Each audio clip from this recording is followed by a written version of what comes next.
Paul wrote that through the cross, God is fixing every broken and dislocated piece of our world. So when the storms break without warning, leaving a landscape of silent ruin, we face a choice.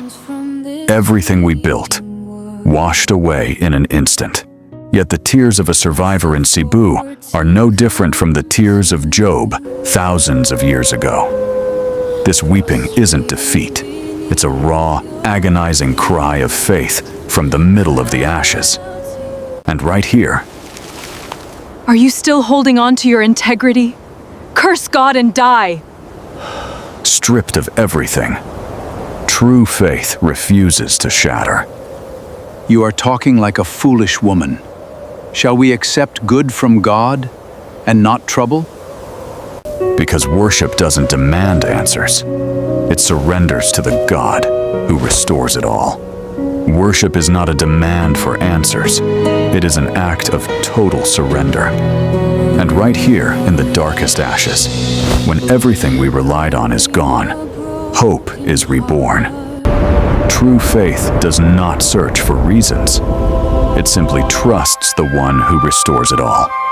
The Lord gave, and the Lord has taken away. Blessed be the name of the Lord.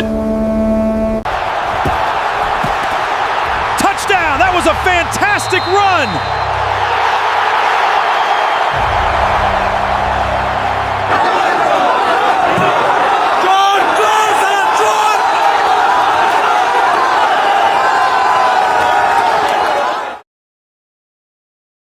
Long before the stadium lights, his story began right here in the Philippines. He is our little miracle. We prayed for him for so long. Born in Manila to Baptist missionaries serving in Surallah, South Cotabato, And now you're finally here. his life was marked from day one. Before his birth, doctors said he wouldn't survive, but a mother's faith stood firm. He was prayed into this world, a true miracle baby. Deep in the jungles of Mindanao, 15-year-old Tim met Sherwin, a 7-year-old boy born with feet twisted backward. Deemed cursed and abandoned by his village, Sherwin's gentle smile sparked a vow that transformed Tim's life forever. Decades later, that promise became a sanctuary. In the heart of Davao City, the Tibo Cure Hospital opened its doors, turning tears into smiles and giving thousands of children the chance to finally walk. You are doing so well today. He is such a brave boy. You really are a champ. True worship isn't just sung in a church.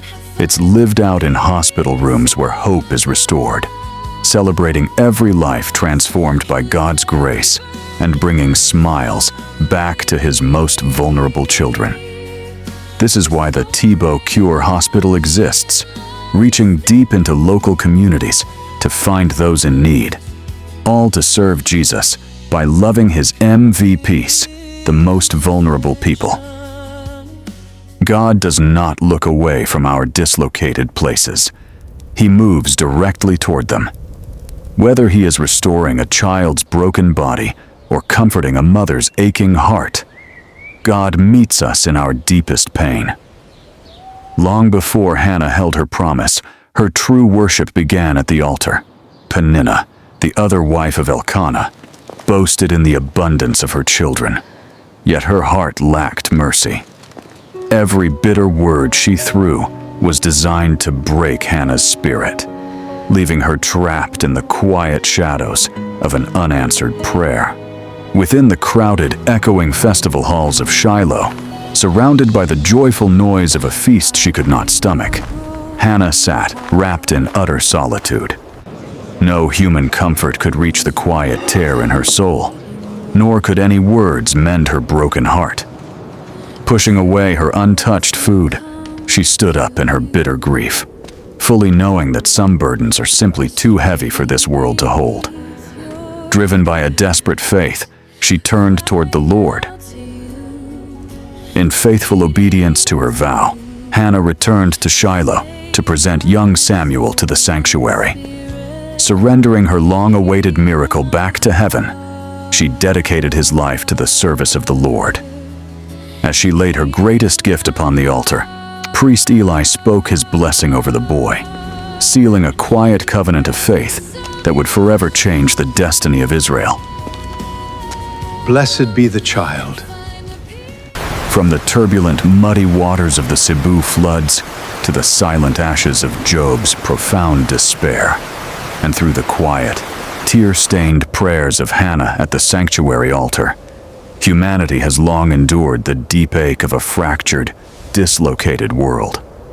Across generations, every season of suffering has echoed a desperate cry of anticipation, yearning for a sovereign Redeemer who alone could gather the broken fragments and mend what was shattered. Heaven answered in Jesus Christ.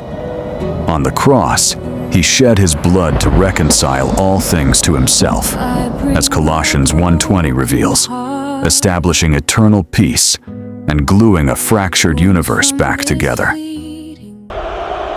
That redemption continues today. It is not a distant memory, but a living reality. It shines through bold witnesses like Tim Tebow, yet it echoes just as profoundly in the quiet routines of committed believers in Christ.